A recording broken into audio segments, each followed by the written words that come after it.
something stopped working in my body. I used to think it was breathing, but there was an anesthesiologist that didn't think so. She thought maybe it was my heart stopped beating. So something happened, and it stopped my bodily functions from doing whatever. And I came out of my body at that exact moment. I came out through my head backwards.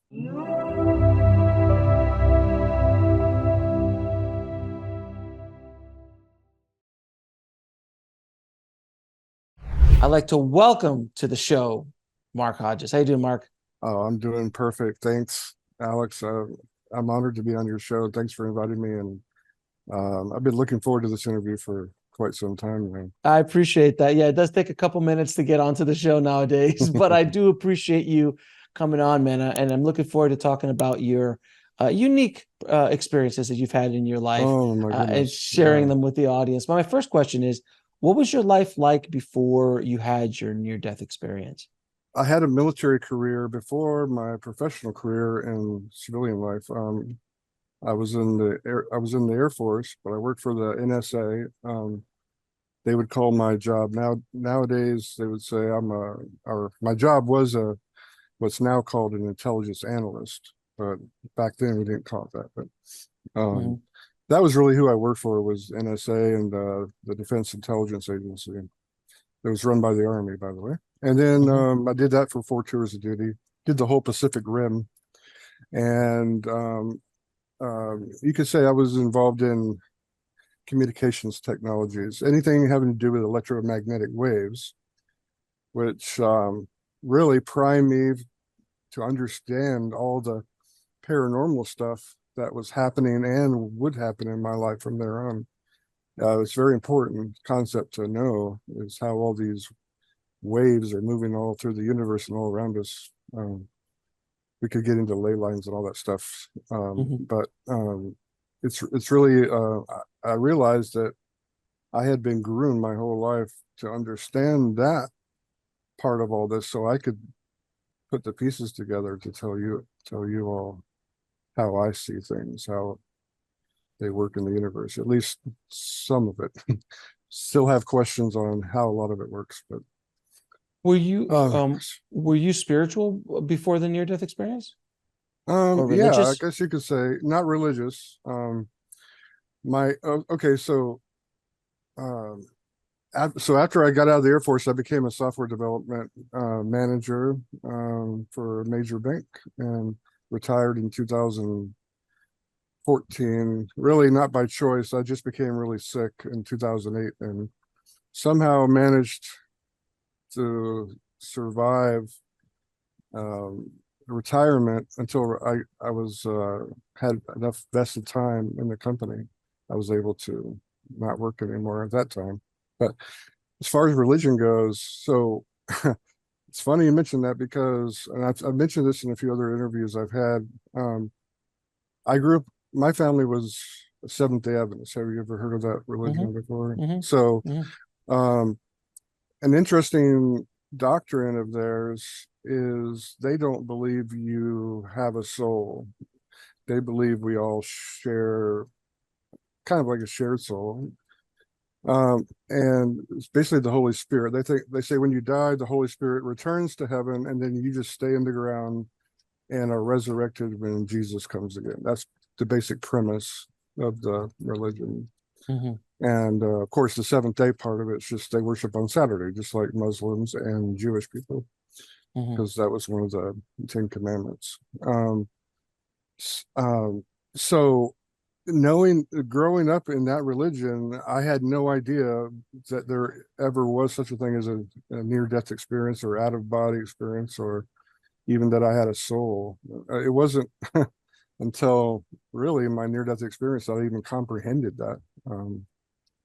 And so, um, so yes, it's spiritual for sure. I've always been searching for this mysterious angel, for lack of a better term, that disappeared in front of my eyes when I was 11 years old. So um, you can consider me one of the very OG ghost hunters, because I was always searching for how this happened. Like there was a there was an angel or a helper or a guide or whatever that materialized in our world and helped my uncle and I out of a really tough situation when I was 11 years old. And when that all finished, he just literally, him and his car that we were in just vanished in front of my eyes. And I don't know who else, if anybody saw that, but and so my whole life I was searching for what that could be, who that was, how could he just vanish into thin air. And so spiritual, maybe not like in a big sense, but I knew there had to be something bigger than this than what we know. And this, I call this an illusion now. Ever since I had my near-death experience, because it basically is an illusion we live in. Yeah, and it's been talked about in, you know, the Vedic texts in India, the great illusion, the great dream, you know, Yeah, the Matrix. I haven't delved into a lot of the ancient Indian writings yet, like you have, but those are definitely on my list. Matter of fact, that's the whole premise of my channel, is to learn or remember. I call learning remembering now. To remember all the different languages that we already know in our DNA, through all the lives that we're living right now. While we're living this life. I know that's, to some people who have never heard of this concept, I apologize, but it's a lot for this brain, or I call our brain a spirit trap. Just like on Ghostbusters, you have those little traps that trap the ghosts. That's our brain. Well, I mean, yeah, you want to start making heads explode, just tell everybody that there is no past life, there is no future life. It's all happening at the exact same time. That's exactly right. And I always I've told everybody that because I experienced that when I died. So we've hinted about this. What happened? What happened in the day of your near-death experience? What led up to it? Yeah, so I was in surgery number 5 of 13. Shoot, Lord, God bless. And my last 2 surgeries I was in a coma. So we might want to touch on base with that one at the end, maybe, to show the difference between 2 possible near-death experiences. One, I was in a coma and didn't know I was in a coma when I woke up in the middle of it. And a point where a quantum entanglement or something happened in the operating room and I came out of my body. So those are 2 separate animals. You can't really lump those into the same category. But it's very interesting that I had both of them, so I can come back and tell you guys about it. So tell us. Okay, so the first surgery, the NDE, first NDE happened about a decade ago, about 12 years ago now. And I had surgery. They opened me all the way up from my sternum area all the way down past my belly button. And they put this mesh inside me. You know that, I'm sure you've seen all the commercials on TV about all the lawsuits and all this stuff. Well, I'm one of those victims. Oh, I'm sorry. But of course, the company that made my mesh wasn't part of those major class action suits. So maybe one day I'll see some kind of compensation. But it put my life through hell for over a decade now. I'm still not right because of it. But I don't. When they took it out, finally, they didn't replace it with any more mesh. And I said, well, what happens now? And the surgeon goes, I don't know. And here we are 5 years later. That was 2017. So anyway, back to the NDE. When at some point, something stopped working in my body. I used to think it was breathing, but there was an anesthesiologist that didn't think so. She thought maybe it was my heart that stopped beating. So something happened and it stopped my bodily functions from doing whatever. And I came out of my body at that exact moment. I came out through my head backwards. And it's sort of, when I gave my interview, the first interview ever about this back in January on the Jeff Morris show, I said, it feels kind of like you're in a pool and you got your feet up against the wall, the side of a pool, and then you push off. And that gliding back motion is kind of how I felt when I came out. Okay. and mixed with the biggest kind of high you could ever imagine. Like people call it love. Um, it's just the biggest feeling of warmth and love, and everything's gonna be all right kind of feeling. Like, and so I did this. I kind of slid back, glided back, kind of at an upward angle from my body, and I was looking down at myself for a while, and I was trying to tell them I didn't want to go back to that body. Like, stop trying to save me, because I had been in so much pain and misery for the 5 years before that I was done. I was at the end of my rope at that point. I just didn't want to go on anymore. And um, so after a little while, um, after they couldn't hear me. That was really frustrating for me. Hmm. But eventually, I got like a tractor beam would suck you back. I got sucked back into one of the outlets, electrical outlets in the operating room of the hospital. And because of that, I now know that our soul or spirit body, whatever you want to label it, it runs on alternating current, or there is alternating current associated with our soul. Hmm. I can tell you that. It's very important. And so anyway, once I got inside one of those prongs in the outlet, I shot really fast, like through this long tunnel slash wormhole. It was more like a wormhole, like in a Star Trek movie or something, or like in Contact when you see her Hmm. going through all those wormholes. It looked exactly like that, except the difference is I was going faster than light. Um, I know that's doesn't seem possible, but even Franco Romero, we were talking about, he told me that it was one of your earlier guests you had on back Hmm. in May. He told me that there are much faster forms of energy than light. Hmm. And so, call it gravity, whatever you want to call it. I was in it, Hmm. and I was Got going it. faster than light. And um, I just remember just seeing colors that I've never seen before, sparkling everywhere, and it's just kind of like going on a ride in an amusement park, the best ride you've ever been on for the first time. Hmm. Kind of terrified, but yet everything was going to be okay. And then at some point, I don't know how long that was in our time, but when the tunnel stopped, when the wormhole stopped, everything just went zoom. All the light and everything that I had been passing sort of all caught up with me, and it boom, like that. And when that happened, I was in a bathroom, and I knew that I was dead on the operating table in Tampa, Florida, but where I was in this bathroom was San Diego, California, but not this San Diego. It was a different San Diego. And I don't know how to tell you how I knew that. It's just something I knew. Okay. Things when you're out of your body, I can see why our brains are designed the way they're designed, because when you're out of your body or in between lives, I guess you could call it, um, there is kind of no time or space. So it's hard to say how long I was actually dead on the operating table for. It could have been seconds, maybe. Hmm. But in this time, it went on for years and years and Hmm. centuries. I know it sounds like I'm a crazy person, but this is exactly what I experienced. And so in this bathroom, I looked in the mirror.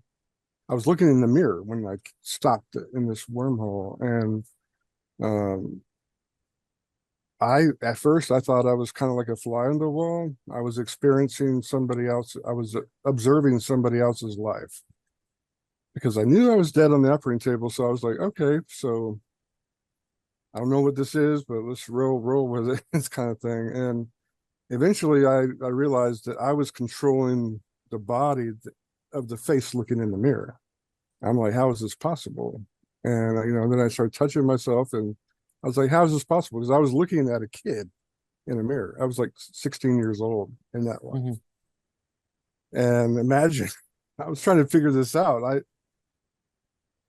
And so that was the first life I was able to experience, and I was able to experience that life for a couple of years, from like when I was 16 till I was 18 in that Really? life. Okay. And I realized, while I was experiencing this, I figured out, I understood a lot of things. It took a while. I'm not even sure how long it took. Because a lot of this is, so when you come back to this brain, a lot of this, the details of all this kind of go by the wayside. But the most important thing for me to know about that experience was that this life was connected to this life, the one I'm talking to you right now. And the things that I was experiencing in that life mattered to this life, and vice versa. And then once I understood the reason for that life, I moved on to another life, and this just kept happening like dominoes, one life after the other, after another, so many, I lost track of how many Were lives they it all was. so when you kept jumping from life to life, they were in different realities, if you said, alternate timelines, if you will? Yeah, and some I would even say are what I call sandbox lives now. Like there's like lives within lives, like, or kind of test bed lives. Think of it that way.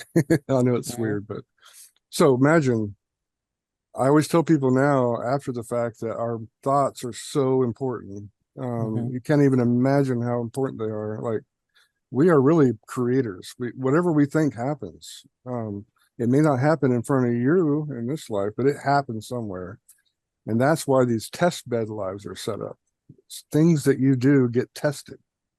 Let's say you're thinking about doing something you probably shouldn't be doing. That actually happens.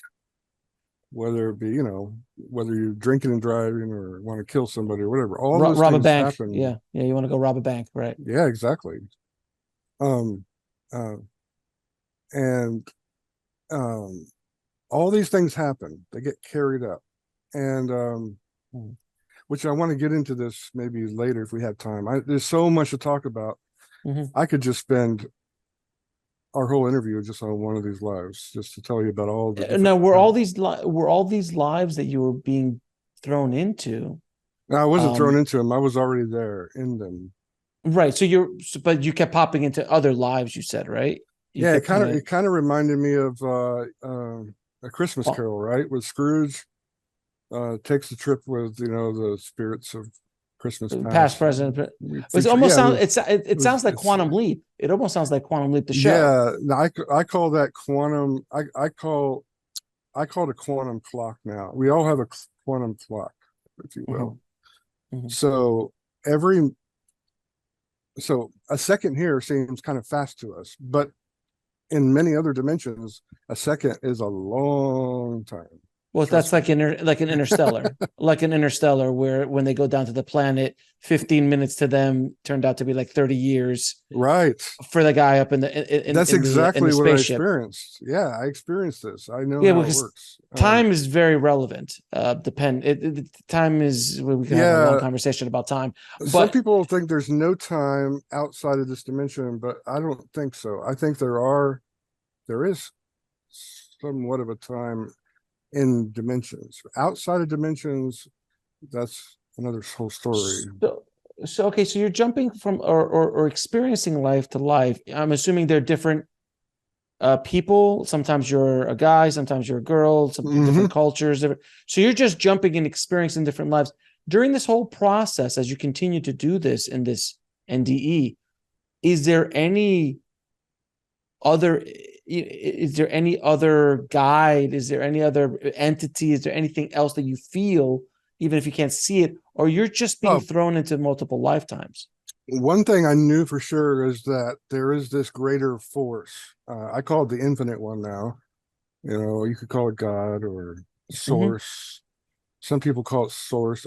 I've never heard that term until I started doing these interviews this Source year. energy, yeah, sure, And now yeah. I hear it all the time, source. So people call source, I call the infinite one, which is basically you and me. Mm-hmm. You and me are.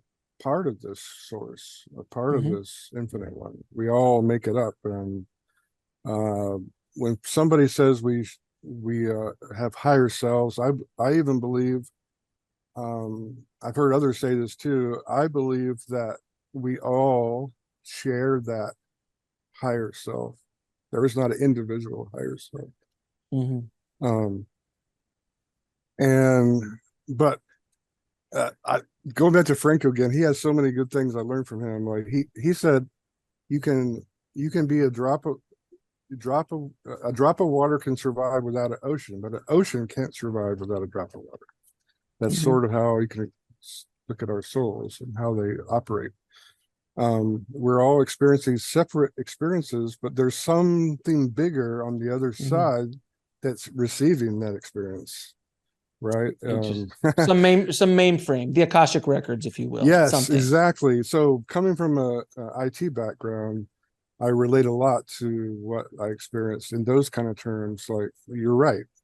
Imagine the kind of computing power that's necessary to make this whole Akashic Reality. record thing reality. Like, for example, whenever you have a deja vu moment, I figured out how that works. Okay. Hmm. So from this experience. So when you have that feeling like, oh my God, I know I've been here before, but yet I know I haven't. So how is that possible? Well, that's because about a millisecond ago, or even shorter than that, you were already there or would be there.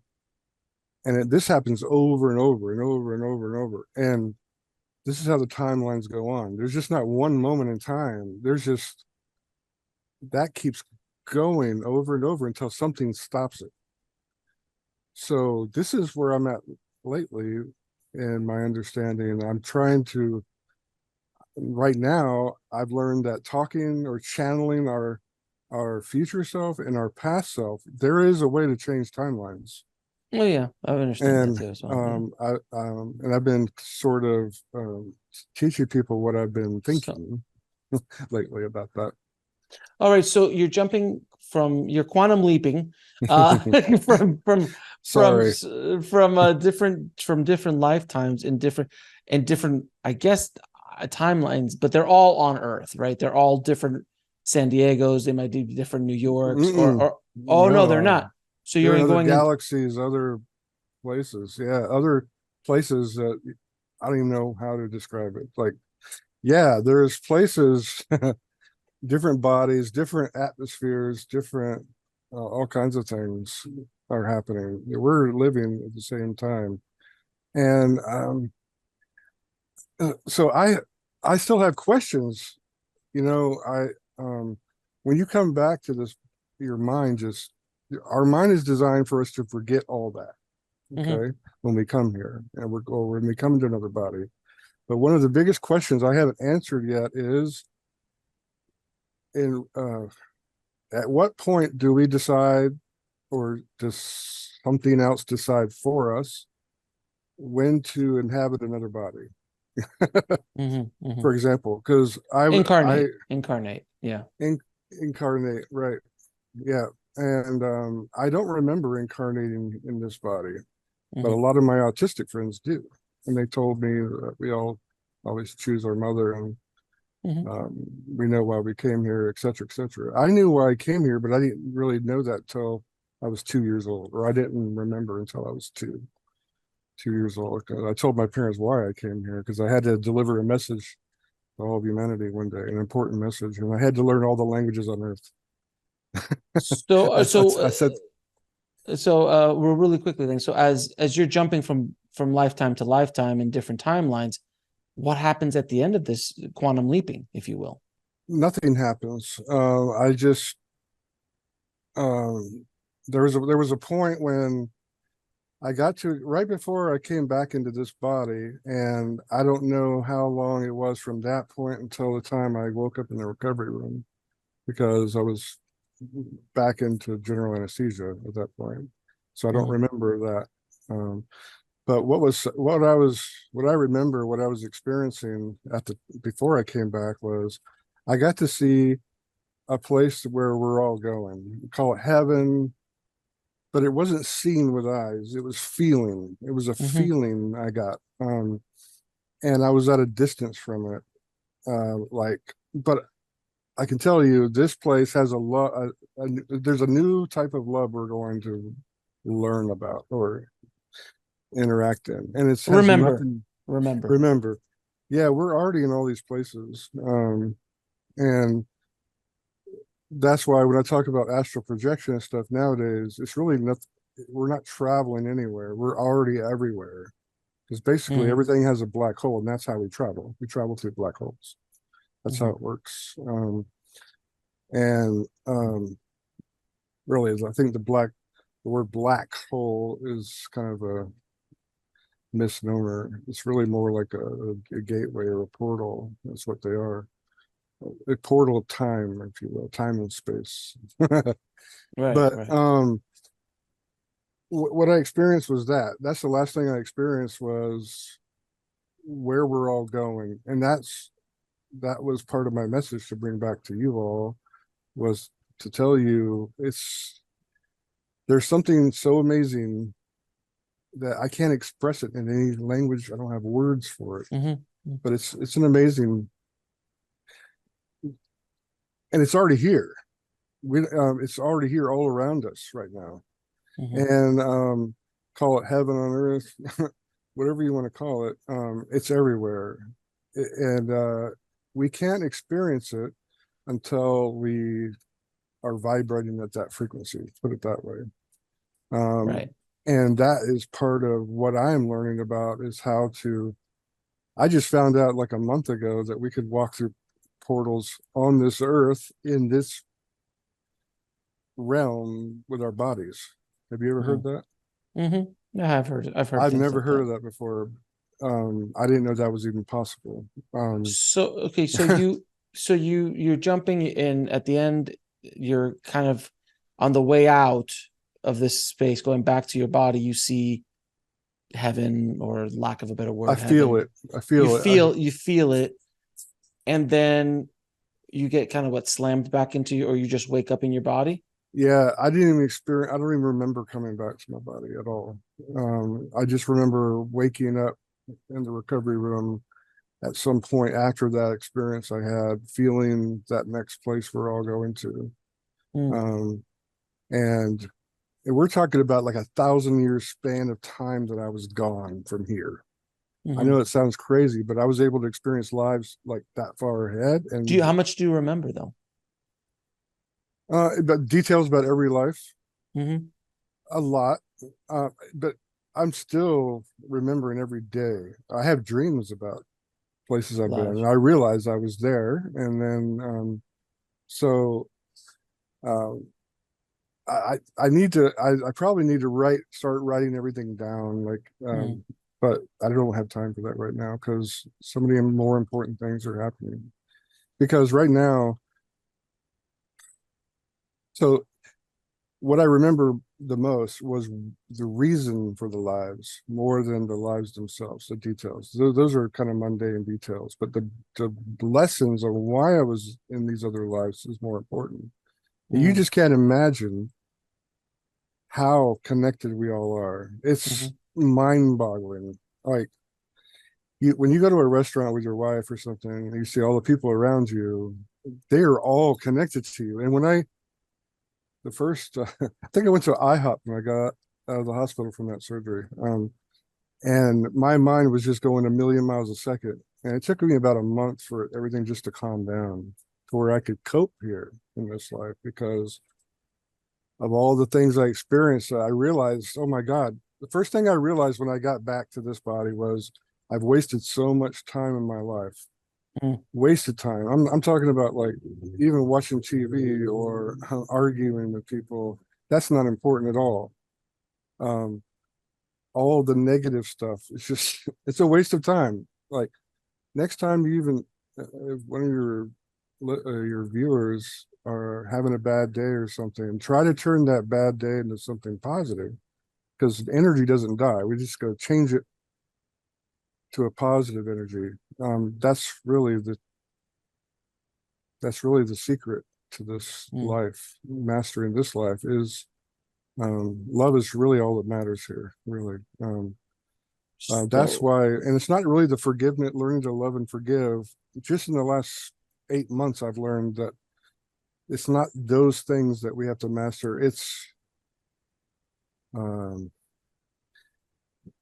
it's the vibration that those things generate. Like mm, being grateful. Being grateful is a higher vibration than love. Being grateful. That's being grateful for everything you have, for every soul. We have to learn how to love every soul in our heart. I mean, think about how difficult that is. mm. It doesn't mean we have to be best friends with Saddam Hussein or something like that, but we have to forgive everybody and that's another thing I had a problem with when I came back was I still haven't got a straight answer to this. Why doesn't I asked a lot of preachers this in my town I was in at the time. I said, why doesn't God love the devil? Why doesn't Jesus forgive the devil? If we're supposed to do the same thing on our level, why isn't that happening? Good question. And this is what I think like now. I try to think outside the box as much as I can because that's what it's all about. It's about changing our vibration. And here on this planet, and this is one of many planets. Oh my Yeah, of God. course. And Yeah, sure. we have these are just suits, these bodies are suits, and every system has its own atmosphere, and we have suits that are built for that atmosphere. For example, we breathe methane in some places as our oxygen there. It's just Mhm. different. But Well, let me ask you, when you came back though, Mark, how did you deal with this psychologically? Did you just accept this right away? Or did you just like, what the hell happened? put it this way. Okay, so this was like 2012, Mhm. 2011, 12 when this happened. It was the very beginning of 2012, if I remember right. Like I think it was February 9th, 2012 when this event happened. So it's taken me 11 years now to finally come out with my story because it's taken me that long how to process Process. all this. I'm still processing, but now I've gotten to a certain point when I think it's time to kick it into another higher gear now. But that's not why I came out and said anything at all. It was a circuit. The reason I came out when I did was a divine intervention. How I even met Jeff Reynolds.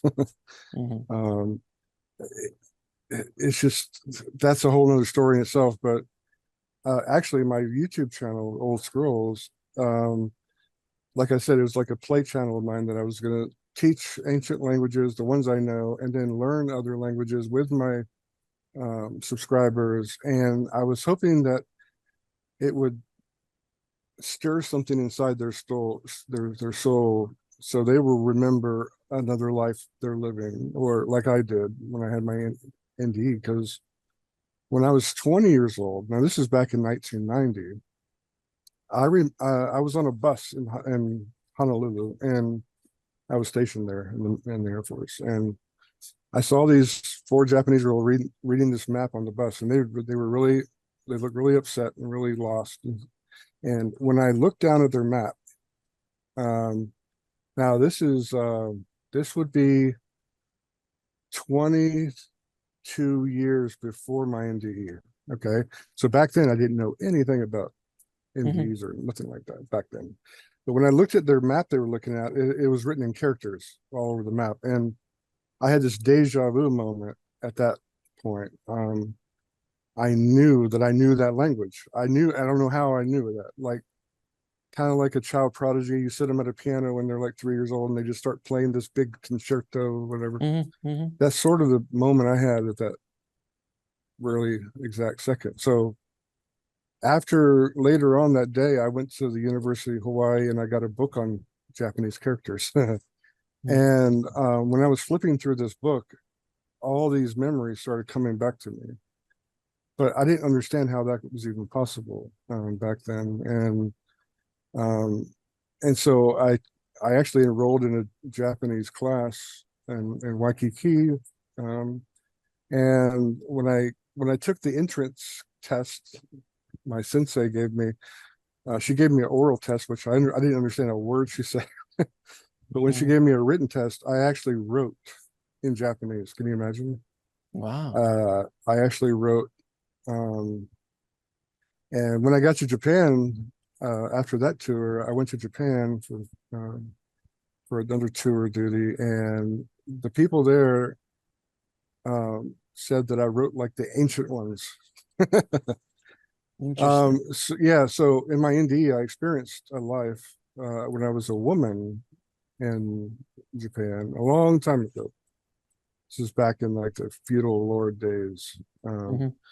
And um, uh, I that life was connected with this life in a lot of ways. So there, I had to learn forgiveness in a very hard way because I had like four brothers and they were all killed, and so I became like one of them. I wanted to get revenge for their deaths. So I used to dress like a guy in a warrior outfit and to go get Mulan style. revenge. Yeah, Mulan style. Yeah, Right. got it. Kind of like the Last Samurai type of deal. So let me ask you then, you said you had a second near-death experience. How did that differ from this one? So this was my last two surgeries. This was 2017. And I was just visiting some friends in Nashville or north of Nashville that year. Mhm. And on Christmas Eve, I was taken by ambulance down to Nashville to the hospital, and that's how it all started. So basically, this mesh got infected inside me. They didn't know it at that time, but the mesh got all entangled with my insides, and they had to open me up again. So they did the first surgery. It was kind of like an exploratory surgery because they didn't know exactly what was wrong. And so the next thing I did was I woke up in a lot of pain. Um, every time I hit the button on that pain pump, nothing happened. I kept getting in worse pain and worse pain. And then finally I developed this thing called what they call a fistula. It's like, which is a Mhm. fancy term for a tunnel. Mhm. A tunnel developed inside of me, which wasn't good.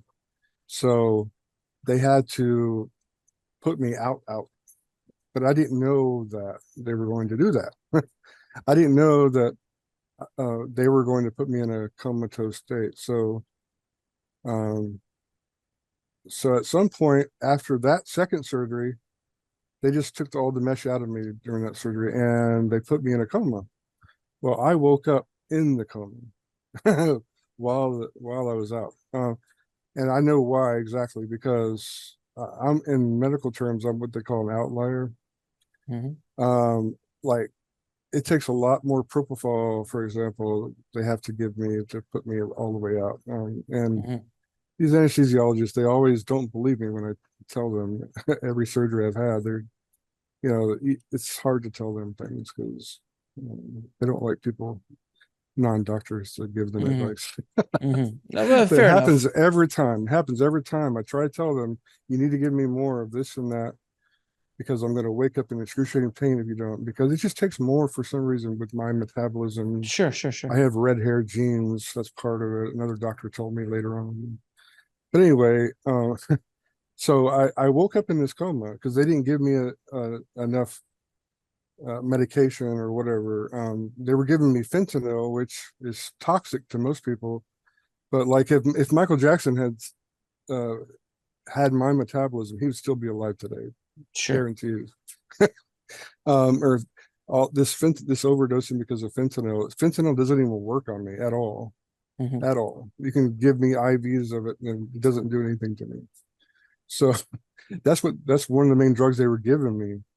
I had two central lines in my neck, and um, they when I found out So, that after the fact, I said, you got to switch me from that. I don't respond to that. So okay. So you woke up in the coma, or did you woke up in the coma, and then where's the near-death yes, experience? Where's the yeah, NDE? yeah. So I didn't know. So when I woke up, the first thing I saw was I was in this dark void, if you will, like or a dark hallway. Mhm. And at the very end of this black kind of like tunnel, and I've heard a lot of people talk about this, they call it the void. I believe I was in this void, whatever that is. Now, some of the doctors, after I came out of this experience, said that I had what's called delirium. I couldn't remember that word during my interview with Jeff, but I remembered it like a few minutes after that interview got done. It was delirium. So doctors sometimes just chalk it up to delirium, which I guess, I don't know. I've never really researched delirium a lot, but I guess that implies like you're having some kind of hallucination. But to me, it was no hallucination. Like I was totally wide awake as I'm talking to you right now, just like in my astral projection experiences, which maybe we could talk about on another interview another day, because those are more profound than my near-death experience, by the way, is my astral projection experiences, because I learned how to do it after my near-death experience. I wanted to prove that you could do it because so many people that told me about it, they said, Mark, you don't have to die to experience what you experience. And that's what got me into astral projection after that. So you woke up in the void. Woke up in this void. What's going on here? Because the last thing I knew, I was in excruciating pain and I was on my hospital floor, and they just started shooting stuff in my IV. And that's the last thing I remember until this moment. So I didn't know I had gone through another surgery. I didn't know any of that. I just knew that I was in this black kind of space. And I saw this little tiny light way off. I mean, it seemed like maybe like 3 football fields away. It's a real tiny point of light, a long way away. And I'm like, oh my God, what is that? You know? And so I sort of started kind of floating towards that light a little bit. And then at some point, I guess I didn't know what it was. There was like a lady on the other side of this little window. It kind of reminded me of, like a slit in the door, or like you would serve a tray of food to somebody in prison, right? Those little slits. It was like a little slit like that. So I would look through the slit, and there was this lady this woman on the other side of that slit, and she was trying to talk to me, but I couldn't understand her. And so this went on for a while, a long while. And maybe I was just in between worlds or something right there. I don't know. That's probably the delirium part. But then after that, everything started to get real bright all around me. It was like kind of like I was in a blue sky, just a 360-degree blue sky. And in front of me were all these chrome outlined windows. And each window sort of reminded me of maybe a page on your browser that has all the YouTube videos. That's what they look like, but a lot cooler, a lot more modern looking, like really shiny chrome borders on all the videos. And with my mind, I could just play with my mind each one of these videos. And so there were so many videos, I didn't know which one to watch first. So I just kind of started from the top left, and I kind of went just like I would on YouTube or whatever. And each video kind of showed me a little sliver of time in the future, and sort of recent past or kind of present. I didn't see myself on the bed in a coma, though. I thought I was dead. After a while, I thought I had died. Okay. I didn't know how else to think about it, but I remembered my near-death experience from 5 years earlier. And I'm like, well, this is something totally different. So am I dead? Because wouldn't I experience the same thing I experienced before? I was asking myself all these questions, and I wasn't in a hurry to figure all this out. I was very calm. I was in no pain whatsoever. So I was disconnected from my nervous system somehow. Whether that be, I don't know the medical terminology to tell you how it works scientifically, but I was definitely disconnected from my nervous system because I was feeling no pain like I did when I came out of that. I didn't know I was intubated. Didn't know any of that. All I could tell, I was in this field of windows at this point. And so I thought at that point, okay, I'm going to figure out why I died. Maybe one of these videos will show me how I died. you know? So I just started playing the videos, and I kept watching all of them over and over and over and over and over. And I finally got to some, well, this one video, and they would always end. They weren't continuous feeds. They were clips. Okay. Now that I'm learning how to edit videos now, I know that terminology there. But so these are clips. They were not like live streams. They were quantum clips, I guess you could call them, because some of them had different outcomes depending on how many times I watched it, if you can imagine that. So this one clip seemed, so I finally got to this one clip where it gave me the closest I could get to seeing why I had died. But then I figured out if I played this other video with it, I could get a different outcome or something like that. I kept playing with the videos until I was trying to investigate how all this was happening, why I was in this state or how I died. So it turns out that this is how I learned about the quantum clock a lot, because I learned that if I did certain things in some of these other videos, it would have an effect when I played these other videos. In the sequence I was watching them in seemed to be important. I found out. I found out kind of like by accident. But then, so I'd watch this one video, then I watched another video, and I kept trying to create a pattern where I could understand what had led up to this. And I got to this one video where I actually seemed like, instead of stopping where it normally stopped, it kept going. And I figured out, okay, well, and the other pattern I watched these in, I did this and that. What if I do this differently? Maybe I'll live. And sure enough, that's when I was starting to come out of that delirium or whatever the doctors say it is. That's when I just decided to fight to stay alive in this video.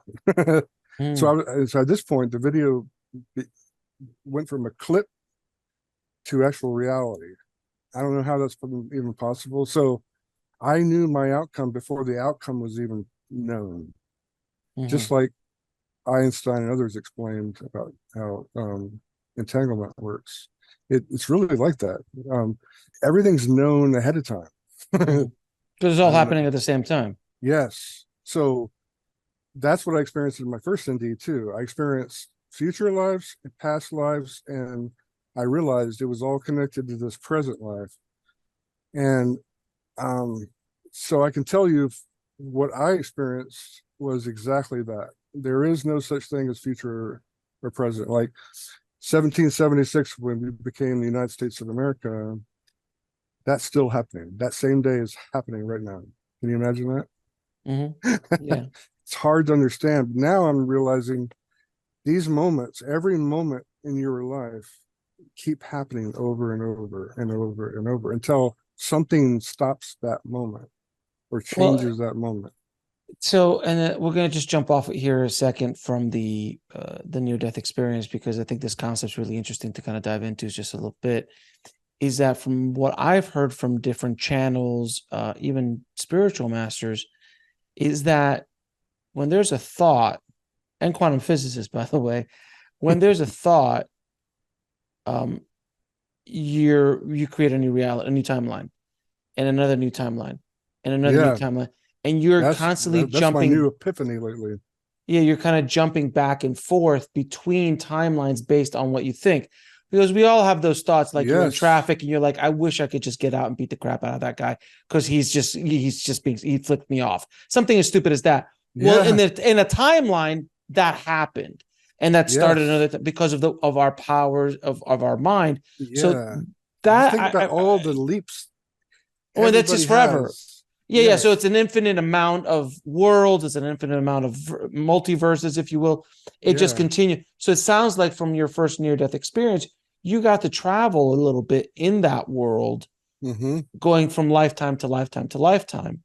And even in the second NDE, you were able to experience different points of a little bit of the past, a little bit of the future, quote unquote, because But it was more recent. It was really recent. it was close. It was within that realm, to the point where Right. you caught up on the television, and then television on the screen, and that caught up to reality. So is that how you jumped Yes. out of that near-death experience into your own into life where we are now?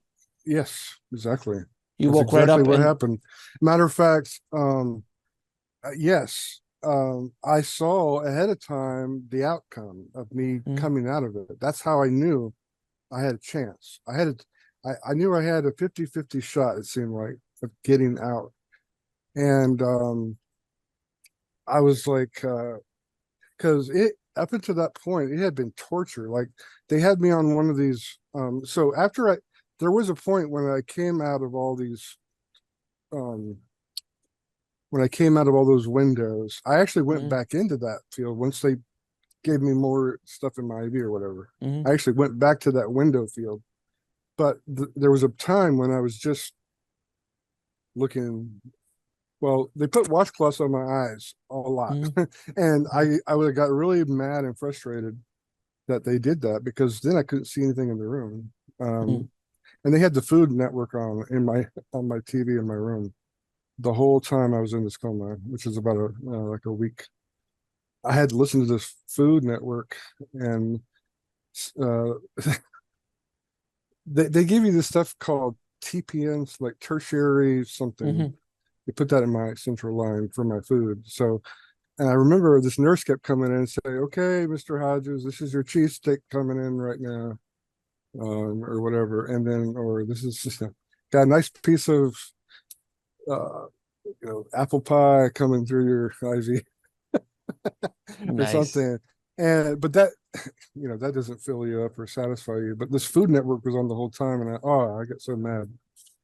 But But you came back out of it, and then you've just been processing it for the last 11 years, essentially, dealing with it, investigating it, trying to get mhm. an understanding of where it is. I tried telling this to a few of my family members, and I just got rejected. Like, my father died that same year later on. Mhm. He had an aneurysm, a brain aneurysm, and he died really quickly. But the last conversation we had in his life was an argument about my near-death experience. He thought it was from the devil, da da da da da, whatever. Obviously, the devil is And always involved. Yes, right, obviously, there's a and my demon, brother there's a devil. Sure.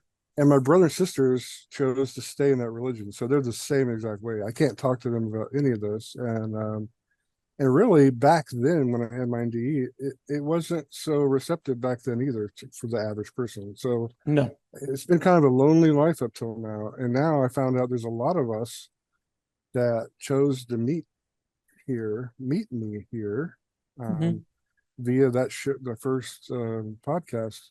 I told my story on. I had all these people that showed up on my doorstep, and turns out we all decided to come here at this time for something really important and bigger than us. And that's why I'm on your show right now, because Well, this was all meant to be. There are no such thing as coincidences at all. agreed. Agreed. No, there's no question. And yeah, if you imagine, 10 years ago, or 12 years ago, how rough it is. I had people on the show from the 70s and the Wow. 60s who had NDEs. Who can you imagine trying to have those conversations? Yeah. Well, just yeah. I don't know how old you are. I'm 54, but so Mm. my whole growing up, my whole teenage years and early adult, we didn't have the internet back then. Oh So no, I didn't have it. I'm um, not that I, young, sir. I remember three channels. Saturday morning right. I cartoons, well, yeah. Well, we had a fourth. Remember that we had the UHF channel. the UHF Yeah, channel, of course. we had the little bunny or special bunny or With some thing. aluminum foil occasionally, Right. and we basically were just on a bicycle So you sound playing like it. you're And from my generation then, for sure. I'm a little bit younger, but not too far. We've walked over the same bodies, as they say, sir. We Oh have. yeah, you remember like when I was in the military, even when we were trying to watch the Super Bowl, we were in one of those skiffs where it had no windows or anything. So we one of us would volunteer to hold up a wire leading from the back of the TV antenna thing, like MacGyver, it's kind of Oh MacGyver yeah, thing. no. And depending on where you were standing or where you Oh were holding that yeah, you can cord, get the that. You can get reception would that. come in. Oh no, I mean we sound like old farts here, but yes, kids. If there's These anyone kids under have no idea how anyone lucky they under are. 40 listening right now are going, what? What? We live like savages. Basically, we live like savages, essentially. Yeah. Oh my God. Yeah. Uh, I remember we got our Mark, first Pong, and I remember when oh MTV and yeah, everything came out. oh That yeah, was Pong. I remember Pong Pong. and Atari. Oh yeah. That's how I had in television. Oh I wow. was fancy. I was fancy. You were uptown. I was Oh uptown. I got a television. yeah. But Mark, thank you so much for sharing your story, man. I know we could talk for hours Yeah. about this stuff. But I hope that this conversation helps somebody else going through it, or just gives people an insight to what we're these Oh my ideas, these God. concepts, because a lot of the ideas you have, or a lot of the concepts that are discussed in both your near-death experiences, is stuff that we talk about on the show all the time with quantum physicists, with spiritual masters, with channelers, with different people from different walks of life around the world. And, you know, again, from my perspective, being privy to all of it, my perspective of talking to so many people, the second you say something, I'm like, oh yeah, that makes absolute sense because of this, Yeah, and this. And I it's know. oh yeah, and this makes sense here, That's and that makes why sense I here. want to, next time we talk, Alex, let's talk about some of the after NDE stuff that's happened, especially this year, because I'm learning. So I'm just learning. I'm a baby in so many of these things that you have guests on talking about. Mhm. But now all these light bulbs are starting to come on for me now. Like I'm starting to understand that, wow, we can really change timelines. And does that have a paradox effect? Like, oh, one thing I want to really mention also that we didn't get a chance to talk about is think about think of dimensions that we live around as like a Rubik's cube. Okay, or have you ever seen that movie, The Cube? Where Yeah, yeah. okay, the cube. Okay, that's kind of how dimensions really work all the time. So um Well, Interstellar does that too. think Interstellar has those kind of think cubey. like there's a change, a click Yeah. in different directions, and that's how dimensions change. And that's I don't know how that all works yet. I'm still figuring that out, but there's so many layers to it. But that's happened. I think that's why people have this Mandela effect, for example. Mm-hmm. And I think Mm-hmm. that's kind of what's happening with us right now. This we're maybe coming into that crossing, that Milky Way equator. I think that's I understand, like when they called the Nibiru, remember the whole Nibiru craze back in Mm-hmm. early 2000s? Well, I think that they used to call it Planet of the Crossing, and I thought it meant crossing into our solar system.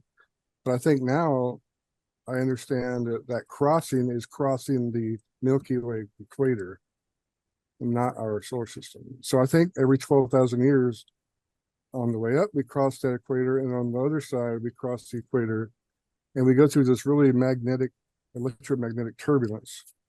And Mm-hmm. that coupled with maybe that solar system from our twin star coming into contact with our solar system for that brief period and crossing through that crossing at the same time, that's So, when things can really happen. I think that's so kind of like what's going on right now.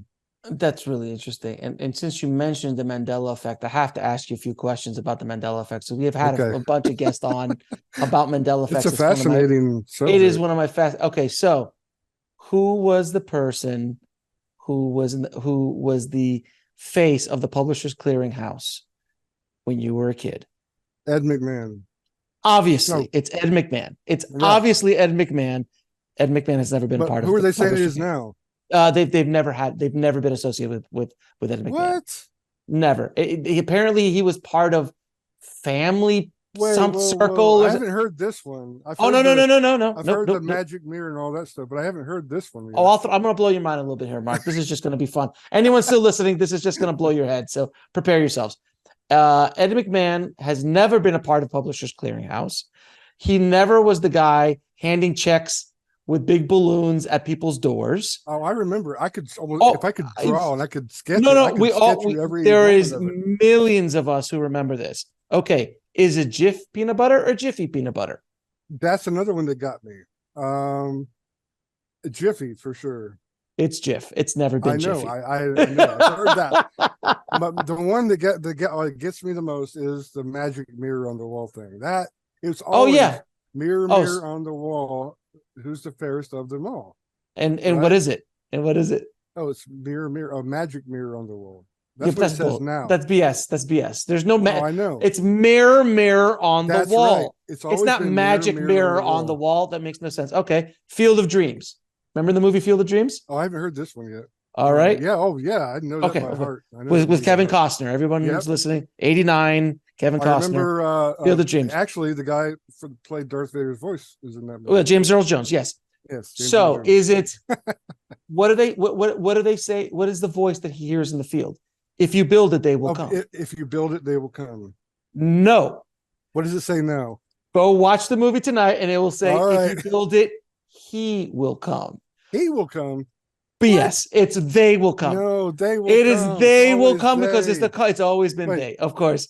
I'll No, wait a minute. Let's go into Star Wars.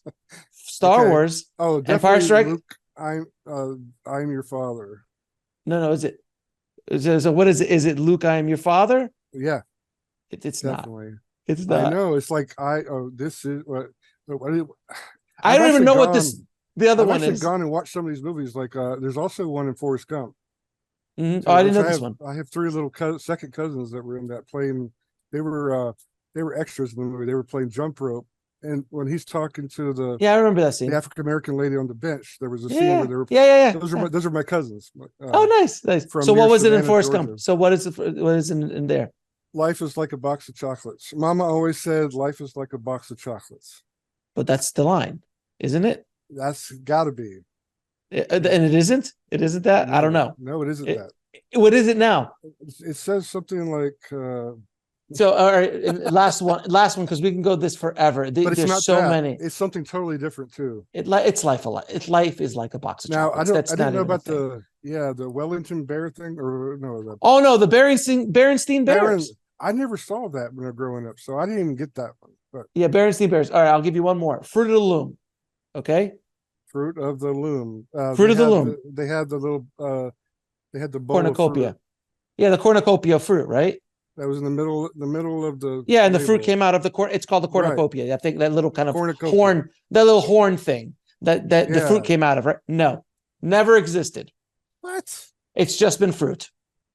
So this is the Mandela effect. If you haven't, if everyone listening, you have not heard of the Mandela effect, Google it, have some fun.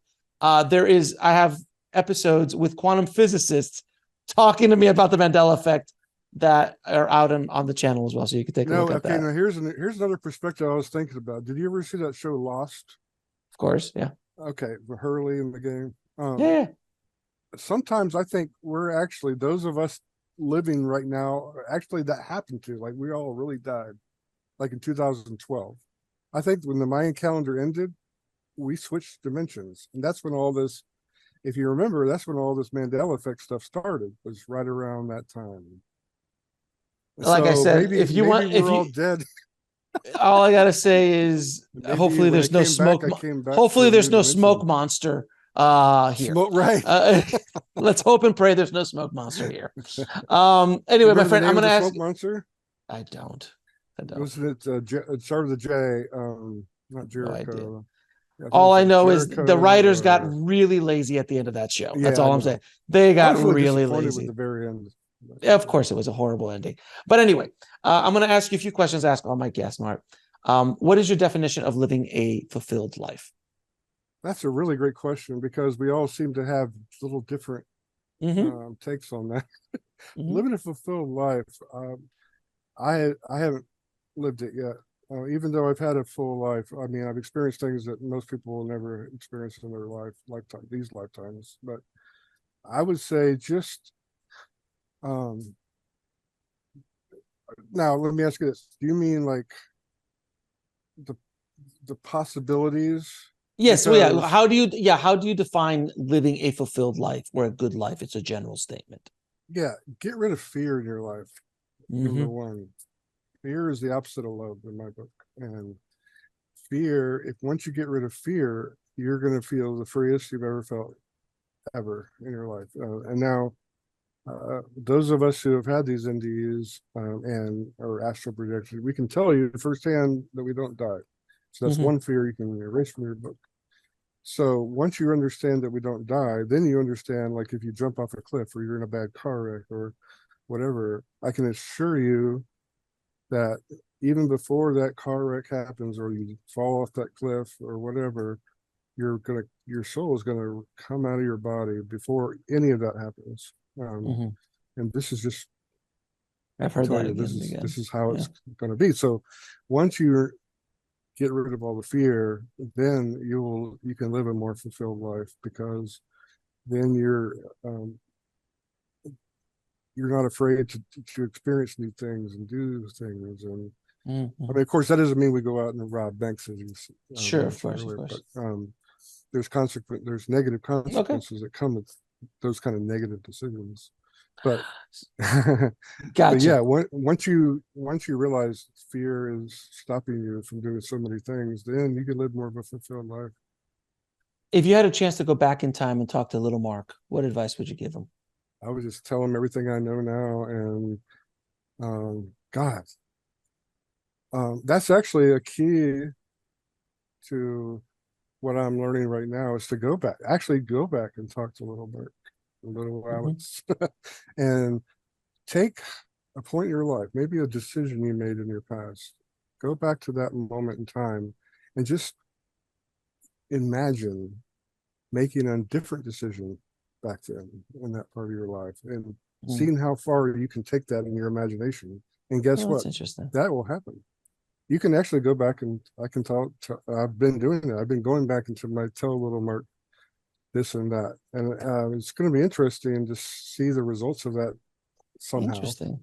Yeah, like what if I would have dated that girl? Or what if I would have gone to that school? Or what if I would have gotten that job? And see where that goes, or I would have not dated that person, or I would have not gotten that job. Yeah, I was actually going on a date with somebody, and I was going out on my second date, and the phone rang on my way out the door to go on that second date. It was somebody I really liked, but there was another girl on the other line of that phone that I didn't know was going to be there, that stopped me from going on that date that night, and it wasn't a very good outcome. I wish if I had one moment in time, I would not answer the phone and just keep walking out the door. And I often wondered how my life would have been different. And now I'm actually thinking it. Like, I picture myself leaving the phone on the wall, not answering it. But back then, we didn't have cell phones. You didn't know who was calling. It could have been your parents. And you had to pay extra for caller ID. Exactly. And three-way calling. You had to have a phone that recognized caller ID too. That's true. Now, how do you define God? God is all of us put together. Everything, and all of us, everything that there is God. Okay. I call it the infinite one. The infinite one. But we're trying to, food for thought, try to think what happened before. I know God has always been beginning and the end, but our minds don't believe that. We think there has to be a beginning to that. So I always try to think about that. I get overwhelmed when I try to think about that. And what is the ultimate purpose? And what is the ultimate purpose of life? Is to learn the lessons we came here to learn and move on to the graduating class with me, because I want to be in the graduating class this time, not have to repeat like Groundhog Day. The most spiritual movie of all time. The most spiritual movie of all time, Groundhog Day. Yeah, no question Groundhog about it. Day. Most my spiritual God, yes. movie of all time. Now, where can people find out? Plays when the radio alarm goes off. Oh God. No, no. Yeah, Sonny and Cher. I got you, babe. I got you, babe. Yeah, that's it. And where can people find out more about you and the work that you're trying to do in the world? Okay, so my channel is my YouTube channel is Old Scrolls. Okay, it's kind of a double entendre of, think about old souls, old scrolls. They're one of the things I haven't even started yet. It's actually, I'm launching it this week, is my ancient language portion of this whole thing. But the whole premise is you're going to learn ancient languages with me. Some of them I know, most of them I don't. And while we're doing that, hopefully that'll stir something inside you to remember who you really are, all these other lives we're living and how we're all connected. I call the substance, the invisible substance that connects us all, electric honey. That's what I call it now. Well, that's lovely. That's lovely. I like that. Electric honey. Oh, Electric that's honey. nice. I thought that'd be a good name for a song too, because I'm a musician. So Oh, that would definitely be a band from the 60s or 70s. Yeah. No, more 60s, I think. Electric honey. Yeah, that's awesome. And then we have a companion Facebook page called Game of Scrolls, like Game of Thrones, but Game of Scrolls. One of our first subscribers came up with that name, and it just stuck with us. Great. So it's Game of Scrolls, and so it's Facebook / groups / Game of Scrolls.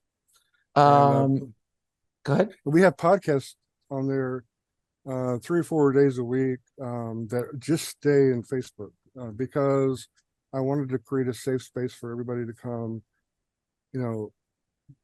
learn how to heal and we have to learn how to heal ourselves so we can teach others to do the same. And once everybody learns how to heal and learns all these things that we've been taught to forget, like how to astral project, things like that. I want a safe place for people to come that's private, where they could talk about their deepest, darkest traumas, because that's something we all have in common that have come here. When we've met up, is we all have been through these massive traumas in our life. Think about all the different possible traumas, and they're all represented. And so yeah, that's a place where I'm trying to get more subscribers to come over there until we can. A lot of people don't like Facebook, so I understand. Well, Mark, I appreciate you coming on the show and sharing your story and your journey with all of us. Thank you for having me. We could talk about this forever. And if you think about another topic that we could talk about, please have me back, or maybe I'll invite you to my channel one day if you have time. I appreciate you, my friend. Thanks again. All right, Alex. Thanks for watching. Click on one of the videos below to continue your journey, and don't forget to subscribe.